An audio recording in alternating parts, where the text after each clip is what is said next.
Tu as peur de te dénuder? Pourquoi? J'ai peur parce que je suis timide.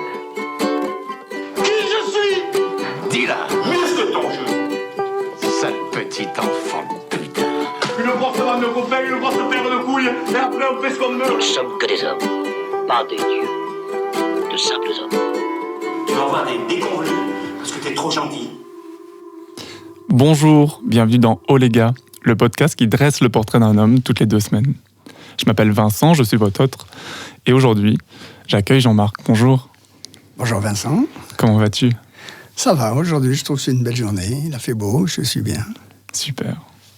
Est-ce que tu peux te présenter pour les gens qui ne te connaissent pas? Ou bigre. Me présenter, je m'appelle Jean-Marc. Je commence à prendre de l'âge, j'ai 72 ans. Qu'est-ce que je peux dire de me présenter? En passant ici dans le quartier, ça m'a remémoré beaucoup de souvenirs. Des souvenirs d'il y a 20, 30, 40 ans. J'ai beaucoup fréquenté le coin ici. Et je pense que j'ai eu une vie assez remplie, très variée. Et actuellement, c'est plutôt un peu plus tranquille, on va dire. Alors, me présenter, que dire? J'habite Lyon, j'ai toujours habité Lyon. Je suis le 5e enfant d'une grande famille de 7. On va dire bourgeois, catho, habitant à Saint-Lad-de-Milune, voire Tassin même, dans une belle villa. Ça, c'est jusqu'à mes 18-20 ans. Et puis après, j'ai bifurqué un peu à la recherche de qui j'étais, justement. Voilà. C'était une question centrale dans ta vie, ça? Qui tu es? Oui. C'est une question qui a commencé à me tarauder dès l'âge de 15 ans. Dès l'âge de 15 ans, je me rappelle avoir posé une question à ma mère. Je lui ai dit, mais finalement, c'est quoi la vie? Et je me rappelle très très bien de sa réponse. Elle m'avait dit, mais écoute, quand tu le sauras, tu me le diras. Alors je suis parti à la recherche. Je suis parti un peu partout, dans tous les sens, dans différents coins du monde, de philosophie, de recherche personnelle. Voilà, j'ai fait mon petit bout de chemin. Et aujourd'hui, je le répondrai, j'en sais rien ce que c'est. Voilà. Ok. Et alors, il me semble que la masculinité, ou qu'est-ce que ça veut dire d'être un homme? C'est quoi un homme? Ça a été une question qui t'a travaillé un moment. Alors comment tu dis toi dans ta tête? Est-ce que t'es un homme, t'es un mec, t'es un gars, t'es un bonhomme? Oh, je pense que je dirais que je suis un homme, mais pas depuis très longtemps, je me dis ça. Si tu veux, je vais te raconter une anecdote. Ouais, super. Il y a une douzaine d'années, je suis parti avec un groupe d'hommes. On était 18. Je suis parti dans le désert faire une marche. On n'était que des hommes, plus des accompagnateurs que des hommes. Et on était dans un groupe, ça s'appelle On a marché sur la dune. Le groupe était mené par un psychiatre, psychothérapeute suisse. Et l'idée, c'était simplement d'avoir une rencontre qu'avec des hommes, et de baigner qu'avec des hommes dans le désert. Pour moi, ça a été un voyage fabuleux. Et le premier jour, on s'est tous installés en haut d'une dune, face au désert. On n'était pas encore partis. Et Alexis nous a posé à chacun la question, qu'est-ce que tu es venu faire ici? Et moi, j'avoue que je ne savais pas trop quoi répondre. Et quand mon tour est arrivé, il a bien fallu que je dise quelque chose. Et il est sorti de moi-même en disant, je voudrais savoir ce que c'est qu'un homme. Voilà. Et je suis parti. Et on a marché. On a marché beaucoup. parfois en parlant avec l'un, avec l'autre, en faisant des ateliers, différentes choses. J'adorais aller dormir tout seul dans les dunes, loin de tout le monde. Et au bout de 12 jours, quand on est revenu, de nouveau, on s'est installé sur une dune, face au désert. Et il a posé à tout le monde la question, est-ce que tu as trouvé ce que tu étais venu chercher? Et moi, il s'est rappelé de ma question. Il m'a dit alors, est-ce que tu as une réponse? Et là, je n'ai pas réfléchi, et d'un seul coup, je me suis mis à hurler. Un homme, c'est moi. Voilà. Donc aujourd'hui, oui, je peux dire que je suis un homme. Je ne sais pas ce que c'est, je ne sais pas, je m'en fous, mais moi, je me considère comme un homme, tout simplement. C'est à ce moment-là la première fois que tu t'es dit je suis un homme? Oui. À 62 ans? Vraiment, ouais. Une soixantaine d'années, oui, j'ai 61, 60, oui, dans ces eaux-là. Oui. C'est pas qu'avant je ne savais pas, mais je ne m'étais pas vraiment posé la question quant au cliché, quant à ce qu'on pouvait dire de ce que t'étais un homme. Il m'est arrivé de me dire, d'entendre de me dire, t'es pas un homme, je sais pas quoi, enfin, je suis pas quelqu'un de costaud, je suis pas quelqu'un de viril, je sais pas, enfin bon, j'arrivais pas à m'ancrer dans ça. Et vraiment, pour moi, ça a été un tournant où je me suis senti maintenant posé. Je m'en fous de ce qu'on pourrait dire de moi. Je suis un homme.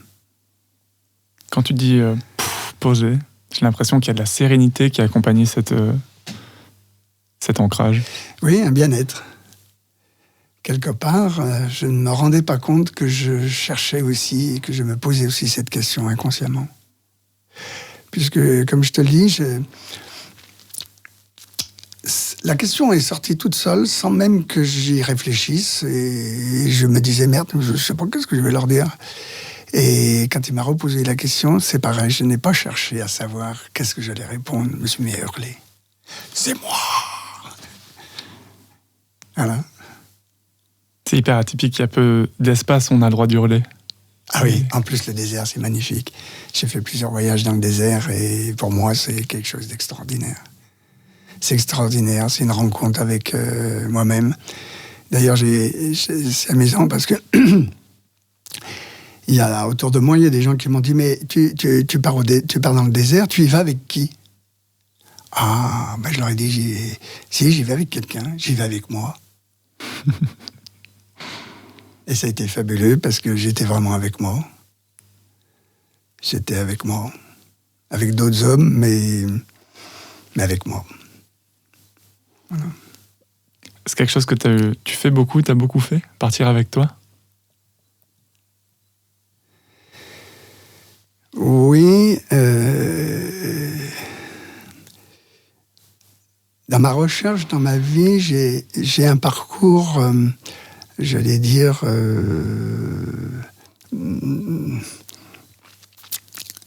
de travail sur moi.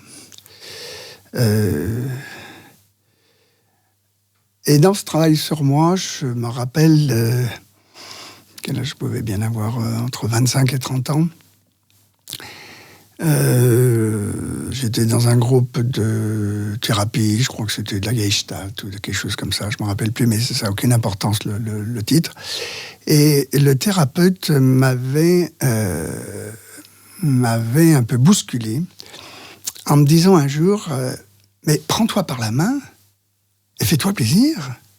Emmène ton enfant intérieur, emmène-le quelque part. Prends-le par la main et emmène-le. Et un de mes premiers actes concrets, je me rappelle, c'était un samedi, j'habitais le Vieux-Lyon, donc pas loin d'ici. Et un après-midi où j'étais un peu, ça devait être le printemps ou le début de l'été, j'étais un peu désœuvré. Et je me suis dit, mais dis donc Jean-Marc, si on allait manger une glace, tous les deux.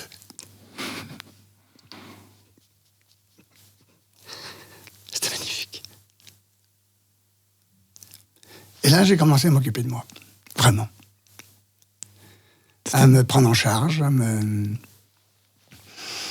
Pas m'occuper de moi d'une façon égoïste, du tout. C'était pas moi d'abord, c'était toi, qu'est-ce que tu veux?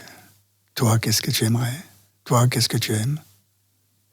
Toi, qu'est-ce qui te fait plaisir? Toi, qu'est-ce que tu n'aimes pas? Voilà, ce genre de dialogue avec moi-même. Et quand je dis m'occuper de moi, c'est... Comment dirais-je? Oui, c'est pas une vision égoïste du tout, bien au contraire. C'est une vision forte. Et j'ai deux souvenirs qui me reviennent. Une fois, j'étais avec une fille de rencontre avec qui ça se passait bien, etc.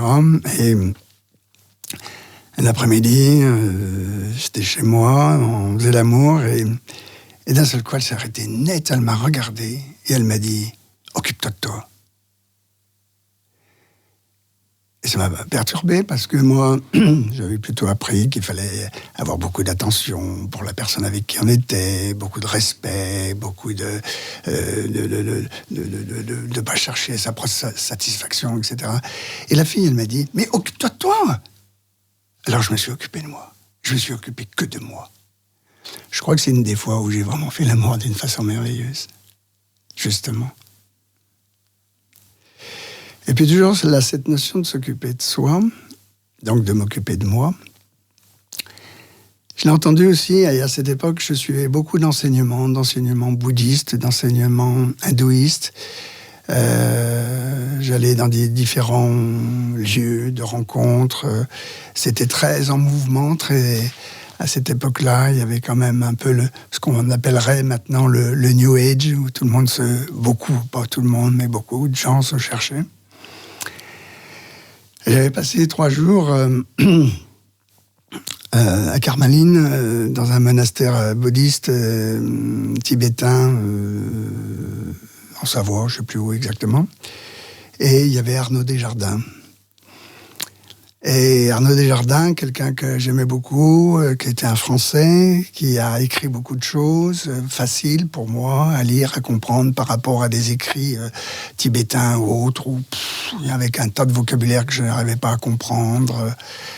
Et donc j'avais beaucoup aimé son enseignement, son accompagnement, on va dire.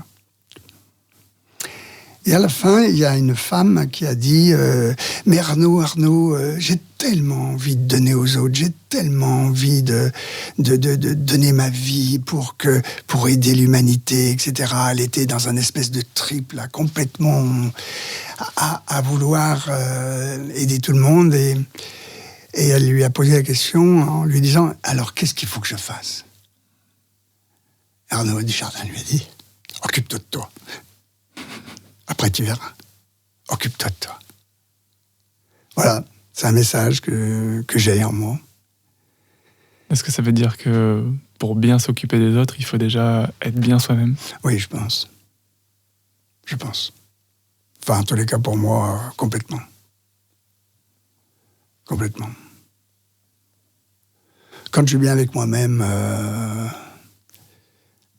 je pense que les autres le ressentent. Et que du coup, je peux donner de ma personne sans que ça m'épuise, sans que ça me m'épuise, c'est bien ça. Et alors toi, comment tu fais pour t'occuper de toi? Peut-être est-ce que tu as des routines? Est-ce que tu as des outils? Parce que je sais que, pour beaucoup de gens, pour moi en particulier, par exemple, l'hiver, c'est long. Et je sais que c'est un moment où il faut que je fasse spécialement attention à moi. Qu'est-ce que tu as développé, toi? Comment tu prends soin de toi?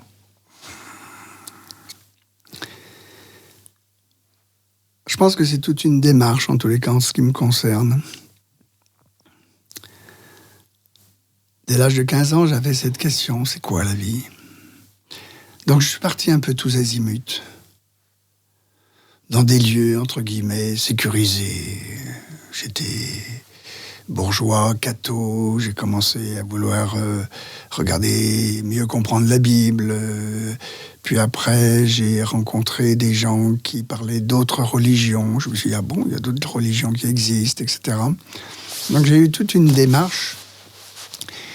Et après, j'ai fait de la thérapie, différentes formes de thérapie, individuelle, en groupe, des thérapies, j'allais dire, corporelles, des thérapies intellectuelles, des thérapies émotionnelles, des différentes méthodes. Et je rigolais parce qu'à une époque, je disais, j'ai une maladie, j'ai la stagioménite. Qu'est-ce que c'est? Oh, il n'y a pas un week-end, je ne faisais pas un stage de quelque chose.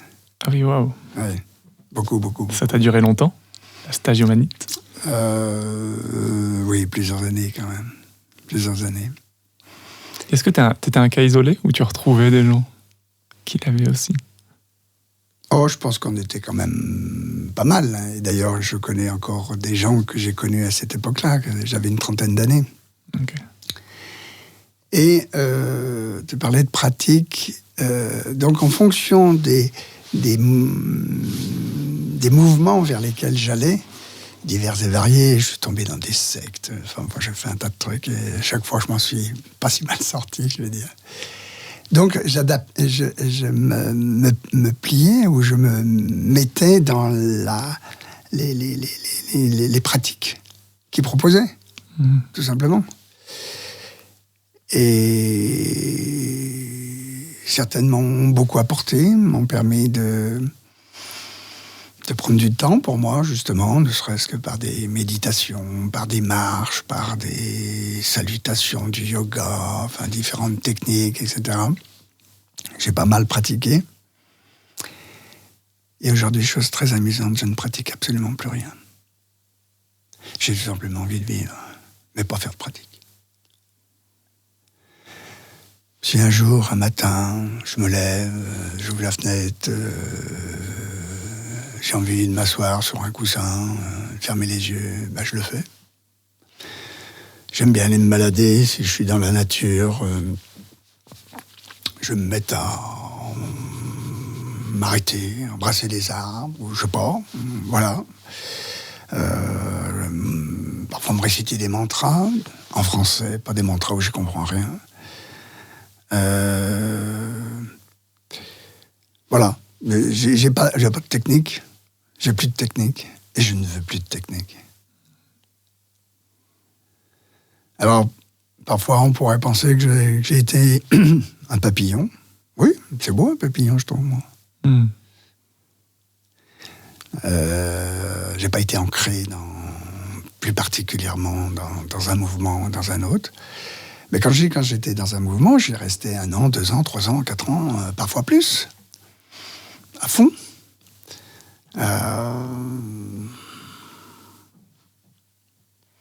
Voilà. Donc tout ça m'a amené un peu à me situer et à être relativement bien avec moi-même. Est-ce que tu t'amènes toujours manger des glaces? Oui. C'est des glaces à quel goût? C'est quoi les parfums? Ah, la dernière glace, mais c'était même pire qu'une glace. Je suis parti 2 mois tout seul en Asie. Oh. Ah, c'était merveilleux. Magnifique. Magnifique. C'était où en Asie? Je suis parti en Thaïlande du Nord. Ouais. J'ai fait pas mal de trek. Et au bout de 3 semaines, je suis tombé. Je me suis démis une épaule. Et j'ai dû aller à l'hôpital, etc. Là, le médecin m'a dit il fallait rentrer en France. Là, j'ai dit, il n'en est pas question. Je suis là pour 8 semaines. J'aurais bien aimé partir 8 mois. Je suis parti pour 8 semaines. Donc, les 5 semaines d'après, j'avais l'épaule dans une écharpe et j'ai continué mon voyage. Et c'est marrant parce que quand je suis rentré, il y a plein de gens qui m'ont dit « Alors, t'as rencontré du monde, etc. » J'ai rencontré personne. Que moi. Il y a une copine qui m'a dit « Mais quand t'arrives à l'aéroport, t'as pas d'hôtel, t'as rien ?» Bon, je dis « Des hôtels, il y en a partout, enfin, j'en sais rien. Je sais même pas si je vais dormir à l'hôtel. » Mais elle m'a dit « Mais alors, comment tu fais ?» là, je lui ai répondu d'abord. Je lui ai répondu, c'est pas compliqué, tu sais. Je mets le doigt dans la bouche, je lève le doigt, et là, je sens la direction, il faut que j'aille. Et quand je suis arrivé à Bangkok, c'est un monstre de ville. Vraiment, je savais pas quoi faire. J'ai mis le doigt dans la bouche. Littéralement. Et je suis parti pendant 2 mois, sans jamais savoir où j'allais. Et je n'ai vécu que des choses magnifiques. Magnifiques, tous les jours. J'ai fait des rencontres, oui, un peu, mais c'est pas ça qui m'intéressait. C'est pas ça. C'était d'être avec moi-même. Et durant ce voyage, j'ai été beaucoup inspiré d'un livre que j'avais beaucoup aimé, qui est écrit par un sage hindou qui s'appelle Ramdas. Le livre s'appelle Carnet de pèlerinage, que j'ai lu il y a... Oui, j'avais 30 ans. Et ce Swami, cet homme, on va dire, au départ, c'est un médecin, et arrivé à la 60aine, il a dit à sa femme, je m'en vais. Et il est parti sans rien. Moi, je suis pas parti sans rien. J'avais des dollars dans la poche, j'avais une carte bleue, un passeport. Bon. J'avais un énorme bagage qui devait peser 2 kilos, 2,5 kilos. J'avais rien. Des slips et un t-shirt. C'est tout, de rechange. Une tenue sur moi, une tenue de rechange. C'est tout. Et dans ce livre, Carnet de pèlerinage, Ramdas, Swami Ramdas, qui est devenu un sage, qui est devenu, plein de gens l'ont suivi, il a eu donné des tas d'enseignements. Son livre, c'est de se dire Dieu pourvoit pour moi. Donc j'avance. On verra bien où je vais. Et donc je me suis beaucoup inspiré de ça. Mais encore une fois, lui, il n'avait rien. Il avait juste un pagne, ou je ne sais quoi. Moi, j'avais un short, un t-shirt, des dollars et mon passeport. Mais quand même... Voilà, j'estime que je me suis vraiment occupé de moi. Une ouverture, déjà. Moi, j'ai l'impression que les voyages qui m'ont plus touché que j'ai fait, déjà, c'est des voyages que j'ai fait seul. Ouais. Et c'est des voyages où je suis ouvert parce que je n'ai pas d'attente. Je n'ai pas planifié. Oui, c'est ça. Et alors maintenant, je sais que si je pars tout seul, eh ben, le premier jour de voyage, je sais rien. Je me pose dans un café ou n'importe où dans la ville et j'ouvre pour la première fois le guide de voyage que je me suis acheté avant. Je me demande ce que je veux faire. Et je vais à un premier endroit. Et je sais pas ce qu'il y aura après. Et en fait, voyager comme ça jusqu'ici, moi, je crois que je suis beaucoup tourné vers les autres pour l'instant. Je suis en train de me tourner vers moi. Et je crois que ça m'a permis de rencontrer les bonnes personnes. Parce que ça se voit, Gus, qui a un peu le nez au vent. Les autres personnes qui sont ouvertes et qui ont envie de se connecter là, à ce moment de leur vie, ils ont aussi le nez levé et hop. J'ai l'impression que ça correspond à un besoin de se donner, à un besoin de se rencontrer. Ouais. Et c'est mes meilleurs souvenirs, peut-être de vie même, c'est des moments de ces voyages-là. Oui, parce qu'on est vraiment... Enfin, je vais pas dire on, je vais dire... dans ce moment-là, je suis vraiment avec moi-même. Et j'ai un millier d'anecdotes pendant 2 mois. Et tous les jours étaient un jour différent. Mais... j'oserais dire que parfois, j'entendais même ce qu'il fallait que je fasse. Oh. Va à droite. Mais qu'est-ce que j'ai foutu à droite ? Va à droite. Non, je prends pied, je vais aller à gauche. Et à gauche, je m'emmerdais. Alors je suis revenu à l'hôtel, puis je suis parti à droite. Et là, la journée a démarré. Voilà. Un soir, j'étais à Hanoï, et je me suis dit, bon, où est-ce que je vais aller casser la croûte ce soir ? Je ne sais pas pourquoi, j'étais en train de me poser cette question-là, alors que d'habitude, je ne me la posais pas. Et puis, il y avait du monde, et puis, il passait à côté de moi 2 couples, des Anglais, qui parlaient anglais ou français, je ne sais même pas qu'est-ce qu'ils parlaient. Et puis, ils se sont arrêtés net devant moi, ils se sont retournés face à un petit boui-boui et ils discutaient entre eux en disant « Ah, c'est là qu'on nous avait dit qu'il fallait aller, il paraît que c'est génial, c'est vraiment pas cher, ça vaut le coup. » Alors quand je suis rentré dans mon guest house, le soir, je suis reparti, je me suis dit « Je sais où je vais aller manger. » Et je suis allé là-bas. Je me suis installé à une table. Et au bout d'un moment, il y a une serveuse qui est venue vers moi, qui m'a dit « Ça vous ennuie pas, monsieur ?» C'est marrant parce que j'ai pas l'impression de parler anglais. Et elle ne me parlait certainement pas en français, mais elle m'a dit « Ça vous ennuie pas, monsieur? J'ai un client qui est tout seul, est-ce qu'il peut se mettre à votre table ?» Ah bah, j'ai dit oui. On est resté 2 heures à discuter. C'est un Français. Voilà, c'est comme ça que je voyage. Ça m'émeut. Oui, je vois ça.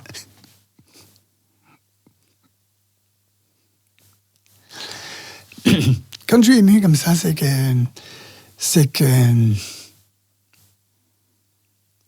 je me sens à ma place.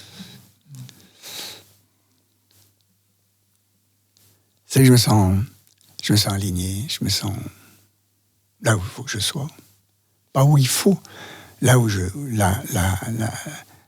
est ma place, là où je suis. Là où je suis, tout simplement. Mais je suis en contact avec là où je suis. Est-ce que ça, c'est un mécanisme que tu as depuis longtemps et est-ce que tu l'as facilement embrassé, ce mécanisme? Ou est-ce que montrer des émotions, avoir des larmes, ça a été compliqué pour toi à un moment? Non. D'ailleurs, j'ai toujours été surpris. Je me souviens, tiens, justement, dans le quartier, une de mes premières rencontres avec, j'allais dire, un conférencier ou quelqu'un qui apportait la bonne parole, etc., un thérapeute d'ailleurs, qui, on était un petit groupe, et qui dit pour les hommes, exprimer ce qu'ils ressentent, il y a tellement d'interdits qu'ils ne le font pas, etc. L'homme ne va pas pleurer, etc. Je me suis dit, merde, alors moi je ne suis pas un homme, parce que moi je suis capable de pleurer tout de suite, là, dès qu'il y a quelque chose qui me touche. Donc c'est pas quelque chose qui m'a été difficile. Ce qui m'a été difficile, peut-être vis-à-vis du regard des autres, voire du regard des hommes, de l'accepter. J'avais peur du jugement, mais mon émotion, elle était là. Et mon père était comme ça.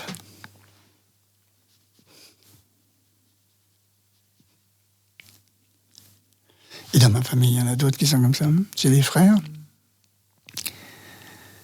Oui, j'ai un frère aîné qui est très homme d'affaires, etc. Bon, au poste et tout. Mais de temps en temps, sur un mot, sur une parole, sur quelque chose de précis, il craque. Je trouve ça beau. Moi, je trouve c'est beau, un homme qui pleure, j'en sais rien, il exprime son émotion, je veux dire. Je vois pas pourquoi les hommes n'auraient pas le droit d'exprimer leurs émotions. Ça, c'est l'éducation judéo-chrétienne à la con, qui m'a bouffé la vie depuis ma jeunesse.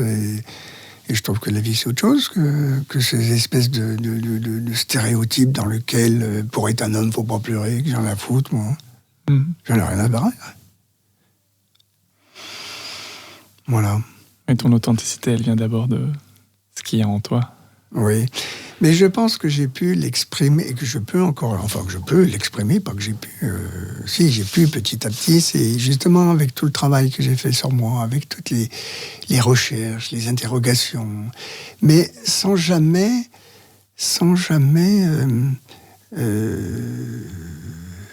m'y plier complètement. C'est-à-dire que dans les différents endroits où je suis passé, j'ai puisé des choses pour moi qui m'ont permis d'être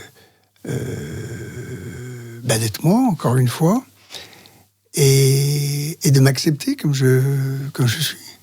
Ça ne veut pas dire que c'est à 100%, hein, faut pas croire. Non, je ne suis pas à 100% de m'accepter comme je suis. Mais je suis haut quand même, certainement dans le baromètre. T'as des complexes, toi, aujourd'hui? Physique ou... Ça dépend où. Ça dépend avec qui. Je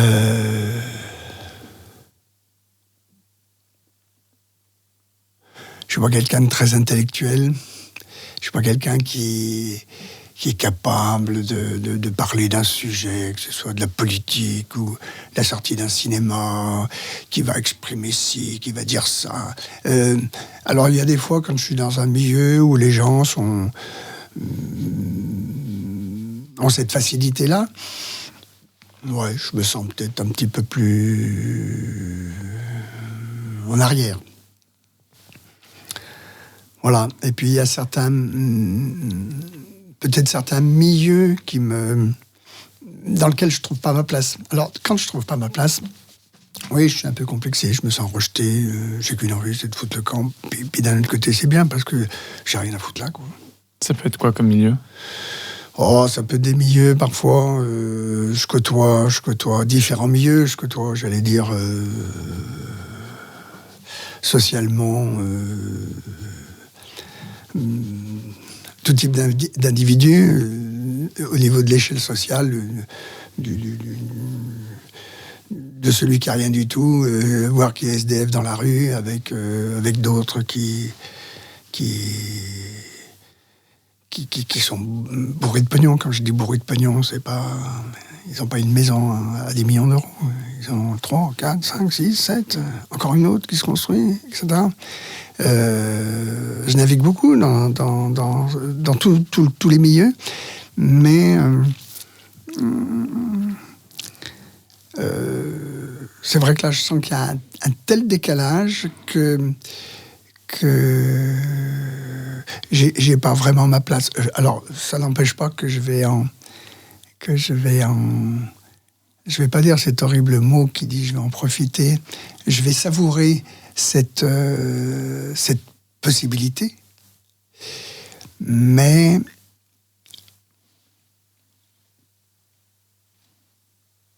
c'est pas moi. Être moi, par contre, c'est de pouvoir être à l'aise dans plein de milieux, mais à un certain niveau, je suis plus à l'aise. C'est trop loin de moi. Trop déconnecté. Oui. J'ai rien à dire dans ce cas-là, ou tellement de peu de choses que bon. Mais c'est une question de sujet qu'ils abordent, c'est une question de... Non, de sujets, de comportement, de... Oui. Ok. Dis-moi, toi qui as autant voyagé, qui a été dans tant de milieux différents, quel est ton rapport aux drogues et à l'exploration en général ? Grande question de ma mère. Elle était inquiète ? Oh là ! M'a-t-elle dit après ? À l'âge de 24 ans, je suis parti avec mon sac à dos et une copine. On est parti en Amérique du Sud. C'était l'époque des routards, faut bien voir. C'était dans les années 72, donc je devais avoir 24 ans, donc 74. Les gens se donnaient tout le temps rendez-vous. Je te donne rendez-vous à la Sainte-Sophie, à Istanbul. Ah ben non, allez, on se trouve devant le Bella Sartès de Mexico. Enfin, j'avais des copains comme ça. On se balançait des espèces de challenge, de rendez-vous. Et là, je suis parti en Amérique du Sud. Il faut bien dire qu'à l'époque, le seul moyen de se contacter rapidement, c'était le téléx. Il n'y a pas de téléphone. Je ne sais pas ce que c'est le téléx. Ah ben voilà.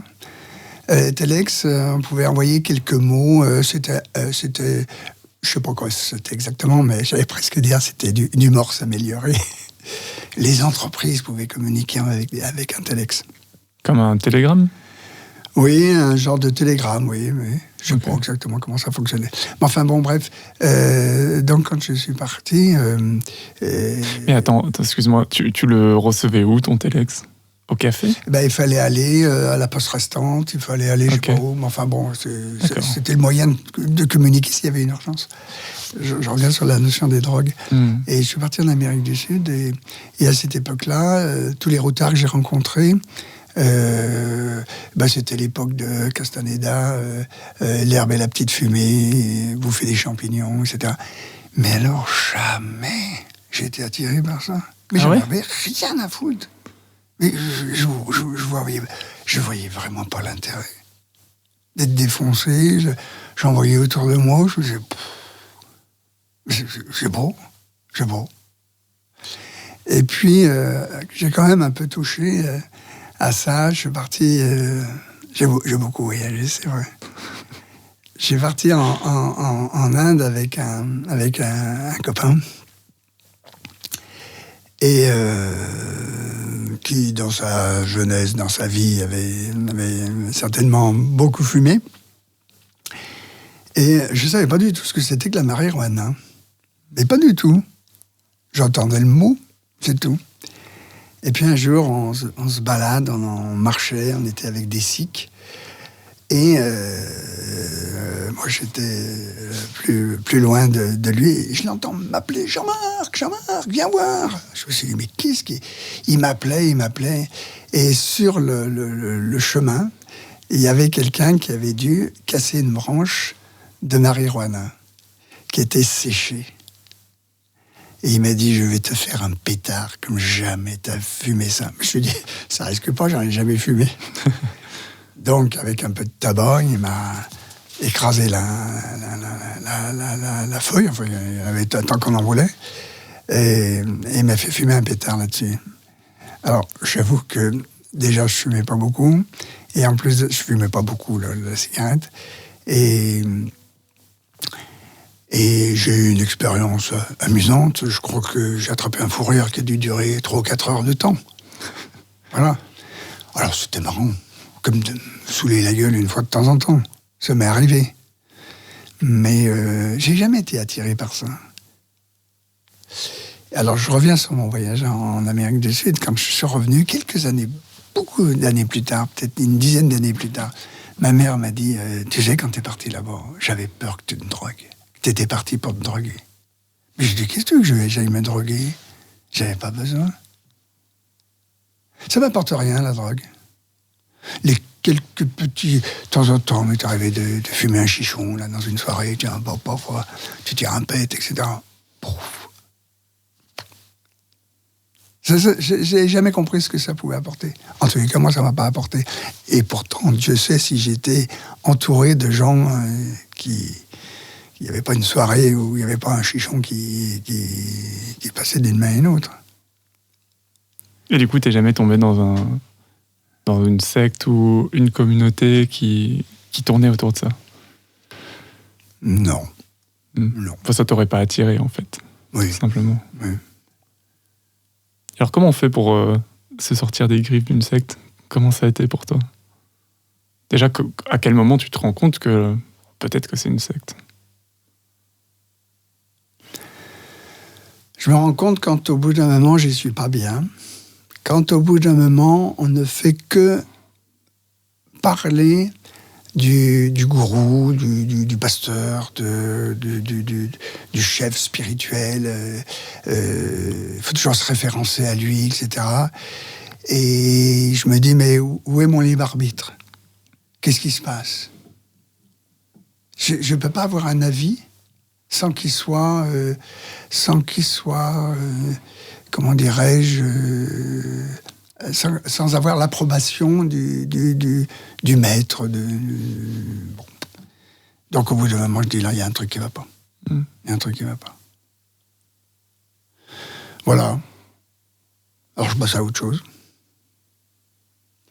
Je pense que j'ai été protégé. Parce que j'ai été dans des trucs un peu glauques quand même. Mais...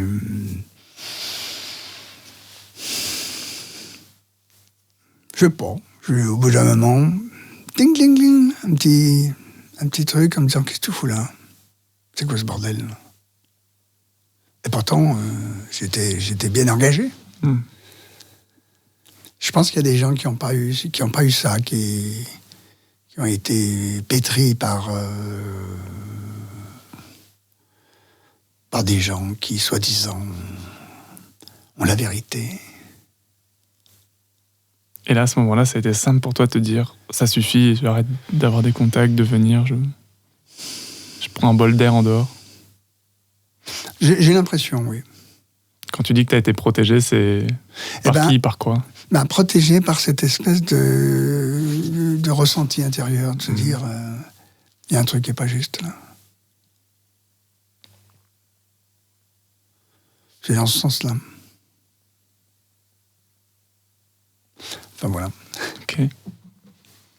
Et après, en plus, toi, tu as été mis en position d'accompagner des groupes, ou tu t'es mis en position d'accompagner des groupes, peut-être, puisque pendant une dizaine d'années, tu as fait partie d'un réseau qui organisait des cercles d'hommes sur Lyon. Oui, tout à fait. Des cercles de parole. Oui. Est-ce que tu peux nous en parler un petit peu? Oui, ma question a été, comme beaucoup d'hommes d'ailleurs qui viennent dans ces groupes, ou dans ce type de groupe, on va dire, c'est... je trouvais dommage de pas pouvoir parler vraiment sincèrement avec un autre homme de différents sujets, de sujets peut-être plus intimes, plus profonds. Comme beaucoup d'hommes qui le disent aussi dans des témoignages, oui, j'arrivais bien à parler, j'avais autour de moi des tas de copines, des amis avec qui je pouvais parler profondément, presque de tous les sujets. Mais avec les hommes, non. Avec les hommes, ça allait pas bien loin, quoi. Les hommes ne savent pas ce que pensent les hommes? Je sais pas, en tous les cas, moi, j'arrivais pas à vraiment parler de choses que j'aurais voulu parler avec des hommes. Ok. Parce que ça, je sais pas, c'est pas que je voulais pas, mais ça, il n'y avait pas prise, quoi.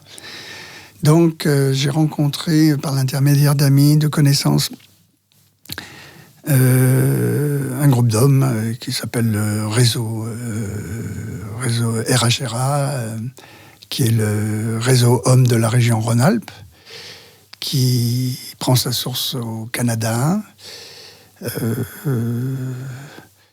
par un psychiatre qui s'appelle Guy Corneau, qui a mis en place justement des groupes d'hommes, parce qu'il s'est aperçu qu'il y avait beaucoup d'hommes qui venaient le voir, qui travaillaient sur eux, qui faisaient de la thérapie sur eux, et qui posaient la question en disant « mais je ne sais pas comment les hommes, qu'est-ce qu'ils pensent, est-ce que je suis un homme de réagir comme ça ?»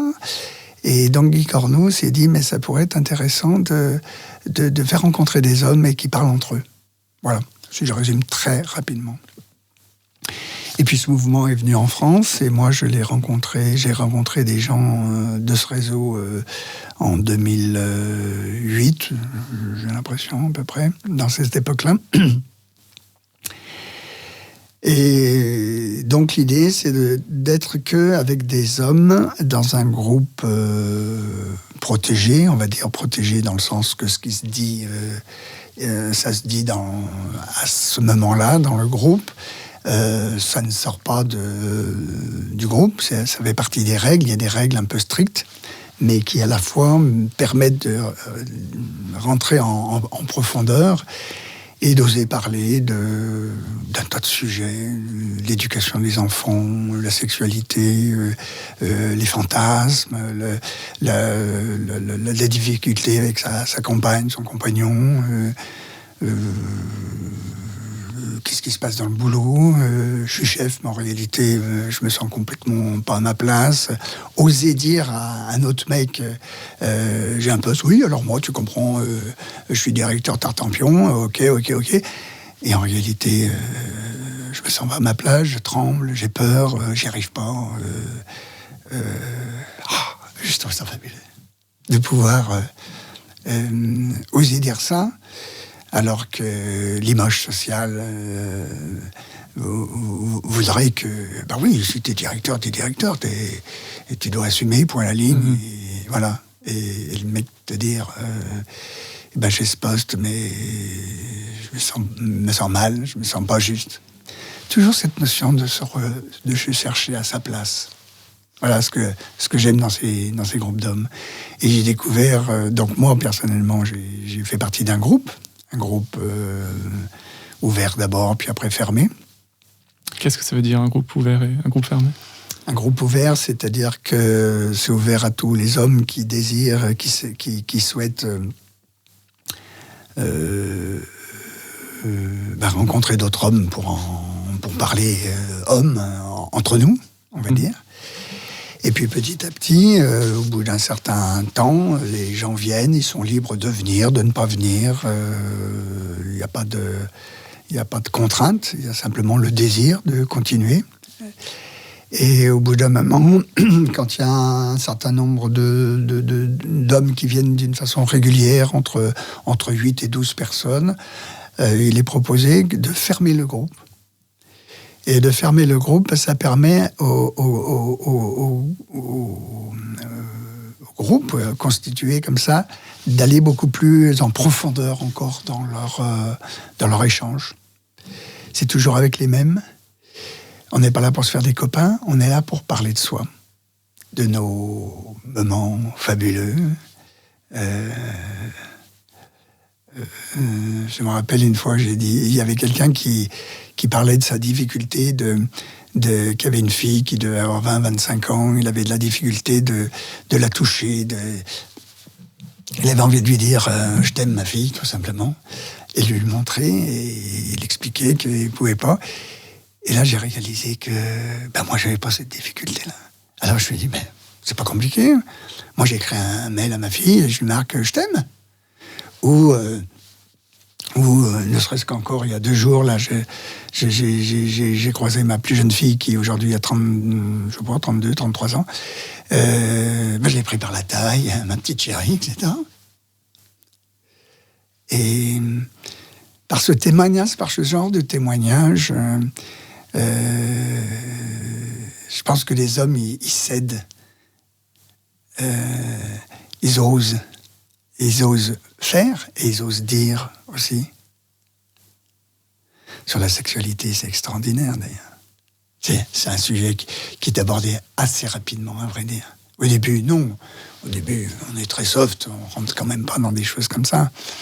Mais quand le sujet est abordé, le gros casse-cou, dragueur, etc., qui nous raconte qu'en réalité, c'est pas du tout ça, que c'est pas du tout vrai. Et qui se trouve comme minus devant une femme ou devant un mec. Et c'est merveilleux de pouvoir rentrer en profondeur de l'image que je donne et de ce que je suis en réalité. Voilà, c'est encore un des moyens qui m'a permis aussi d'être sincère avec moi-même. Parce que dans ces groupes, tu peux pas te contenter de raconter des trucs. Au bout d'un moment, tu es obligé d'être sincère. De toute façon, les autres sont sincères. Donc, toi, ça t'incite à être sincère. Tout à l'heure, on parlait des émotions. Si quelqu'un se met à pleurer, les autres vont dire, tiens, il pleure. Et ben, du coup, si j'ai une émotion qui me touche et que je sens que les larmes viennent, et ben, je les laisse couler. Alors qu'ailleurs, je l'aurais peut-être pas fait. Voilà, donc moi, ça m'a beaucoup apporté d'être dans un groupe. Et puis, du coup, je me suis un peu engagé dans la sauce. Et puis, j'ai animé pas mal de groupes d'accueil, justement, accueillir des hommes qui avaient envie de parler, des jeunes et des moins jeunes. Il y a des groupes comme ça dans toute la France, j'imagine. Alors, peut-être pas de cet assaut, mais... Oh, je pense qu'il y en a des groupes à droite et à gauche, j'en entends parler. Je pense qu'il faut bien dire que les premiers groupes en France existent depuis 25 ans. Il y a 25 ans, la parole n'était pas aussi libérée qu'aujourd'hui. Aujourd'hui, je pense qu'il y a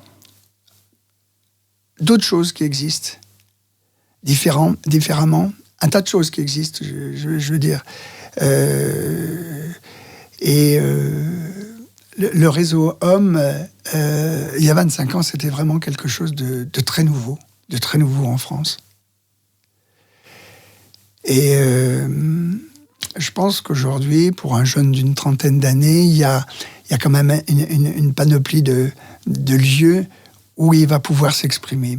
Et me semble-t-il, et comme je l'entends, comme je le vois autour de mes enfants, etc., je pense que la parole est plus facile, est plus libre. Tu penses à quoi, si tu devais être spécifique? Où est-ce qu'à ton avis, là, un auditeur de 30, 20, 15 qui nous écoute pourrait aller pour discuter, pour s'ouvrir un peu, pour aller voir des hommes pleurer? J'ai pas tout à fait compris ta question. Tu as dit un homme de 30 ans aujourd'hui, il y a sûrement plus d'espace qu'avant pour qu'il aille échanger avec d'autres hommes. Oui, tu penses à quel lieu spécifiquement? Tu penses à quoi? Alors, je sais pas, parce que je les connais pas forcément, parce que moi j'ai mené mon chemin qui n'est que le mien. Au niveau de l'association, en tous les cas, on se pose la question, parce qu'il y a peut-être moins de jeunes.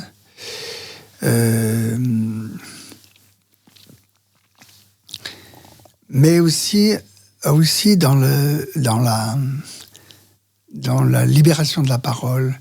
Je me rappelle à Lyon, à une époque, juste avant le Covid, il y avait un café comme il y a les cafés philo, il y a des cafés de différentes choses.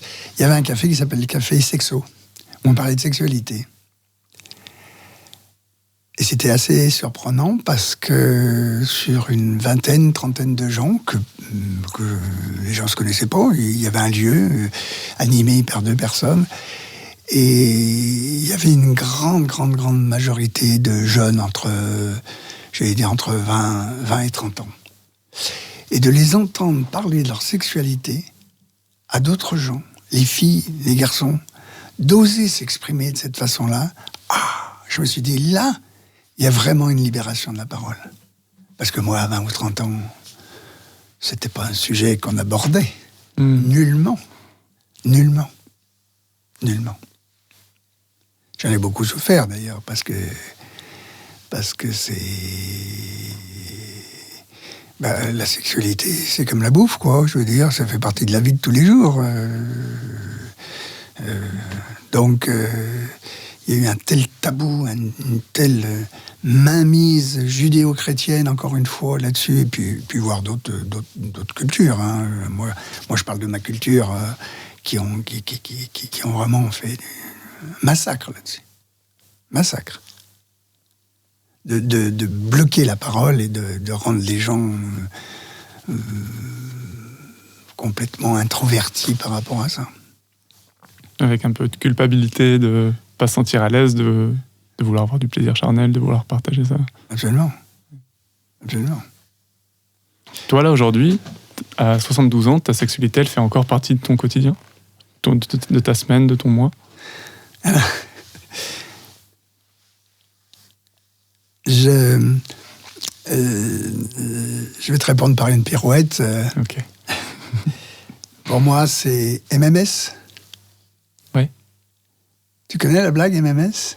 Non. J'imaginais que c'était des photos que t'envoyais, mais non. Je t'écoute. MMS, c'est mes meilleurs souvenirs. Ah, ok.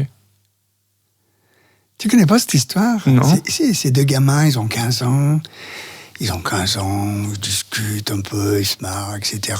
Puis il y en a un qui ose poser la question à l'autre en lui disant « Et toi, question sexe comment ça va? Qu'est-ce que tu fais ?» Et il dit « C'est MMS. » « Ah bon?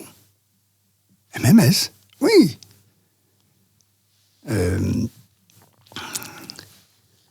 Maman me suffit. » Ok.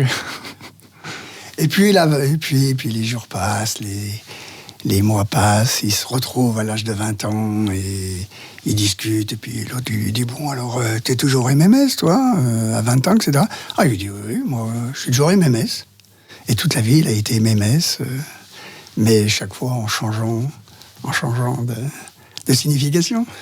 Ok. Hein? À 20 ans, il va répondre « Oui, c'est matin, midi et soir. » etc. Okay. Et puis dans les années plus lointaines, ça va être mars, mai, septembre.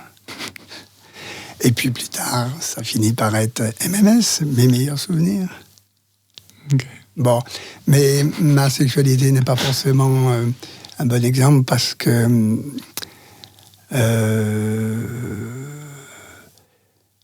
j'ai eu un traumatisme sexuel.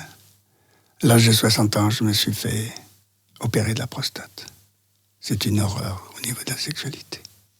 Il n'y a plus de sexualité. Parce que tu peux plus être en érection? Oui.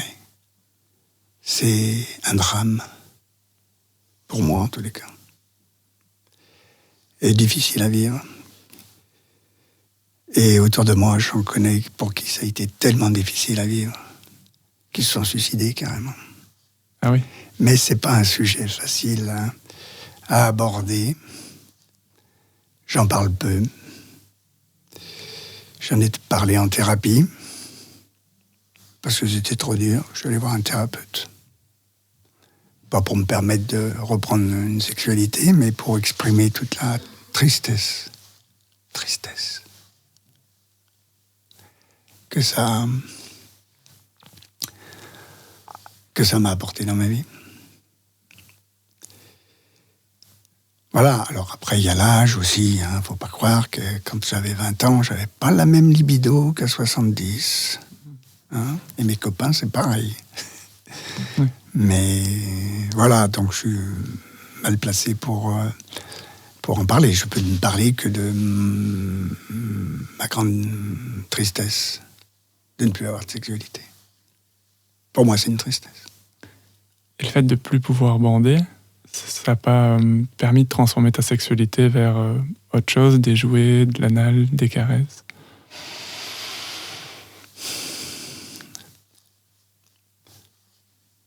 C'est autre chose. C'est autre chose, oui, ça existe. C'est autre chose. C'est autre chose. Voilà. Ok.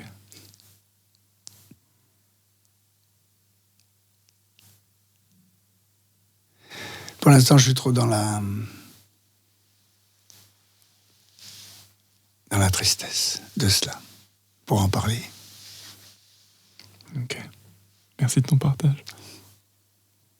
Est-ce que toi, tu as eu des modèles masculins, des hommes que tu as admirés, tu t'es dit, waouh, ça c'est ça, un homme. Tout à l'heure, tu parlais de ton père avec beaucoup d'émotion.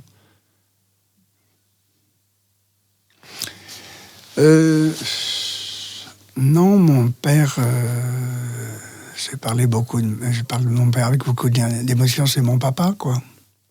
Tu as eu un papa aussi. Oui.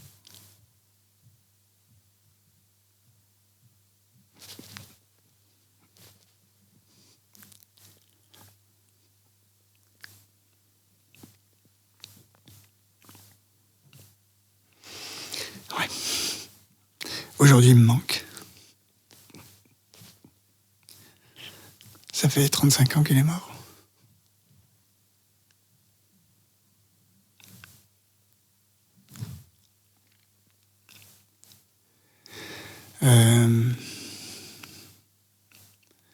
J'ai beaucoup aimé mon père. Mon papa. Dans les critères, est-ce que c'était un homme? Beaucoup diront que non. C'était mon papa. Justement, dans les fameux critères. Je pense que je lui ressemble beaucoup.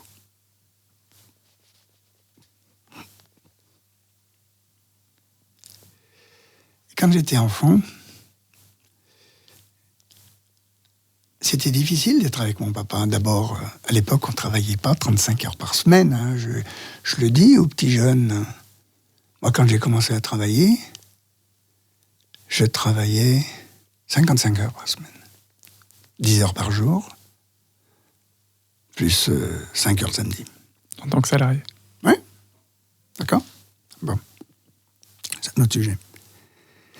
Mon père devait travailler 6 jours sur 7, à 10 heures par jour. Donc on le voyait le dimanche.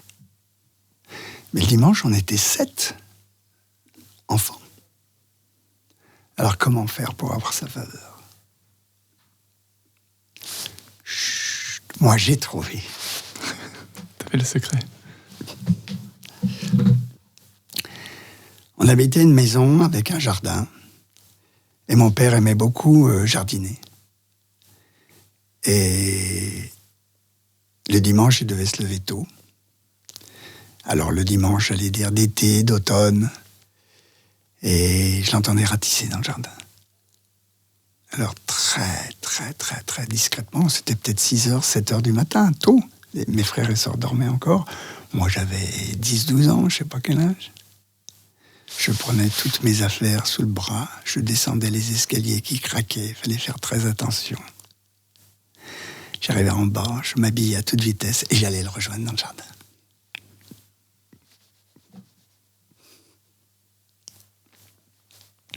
J'étais tout seul avec lui. C'était merveilleux.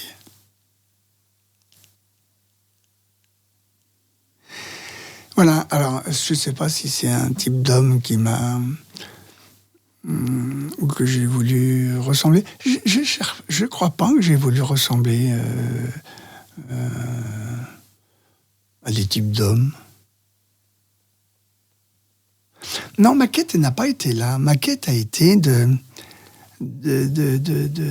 comme je l'ai dit au début, de rentrer finalement en contact avec moi-même. Alors, il y a des hommes qui m'ont inspiré, il y en a que j'ai suivis, il y en a qui ont été des maîtres, il y en a qui ont été des amis, il y en a qui ont été des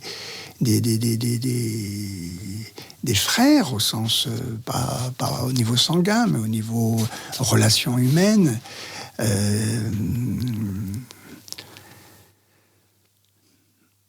Mais j'ai puisé chez l'un, j'ai puisé chez l'autre, j'ai échangé avec l'un, j'ai échangé avec l'autre. J'ai pas un modèle d'homme. Non, je n'ai pas un modèle d'homme. Ok. On arrive doucement à la fin de cette émission. Oui.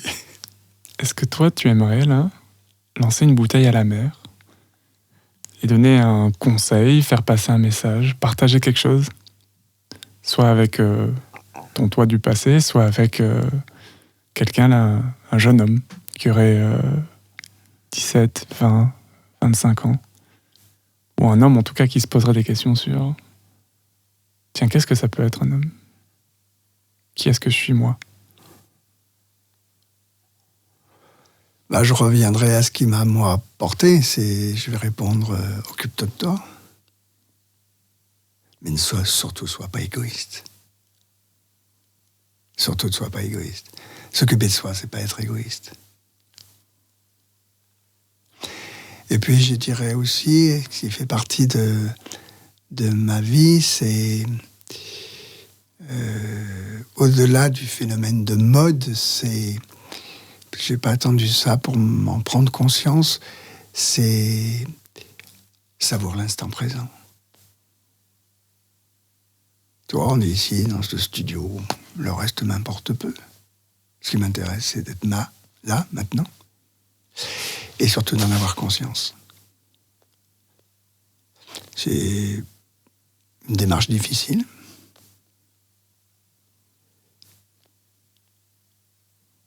Mais c'est, en tous les cas pour moi, c'est ce qui me sort parfois de certains moments où je me sens moins bien. Mais ne serait-ce que d'avoir conscience de ça, aujourd'hui je me sens moins bien. Point. Jean-Marc, merci. Mais Vincent, c'était très bien, je te remercie. Je ne savais pas du tout à quoi m'attendre. C'est vrai que je m'y ai parlé. En tous les cas, c'était très volontiers. Merci beaucoup. Merci. Et merci à vous qui êtes restés jusqu'ici. On se retrouve dans 2 semaines. Et jusqu'ici, occupez de vous.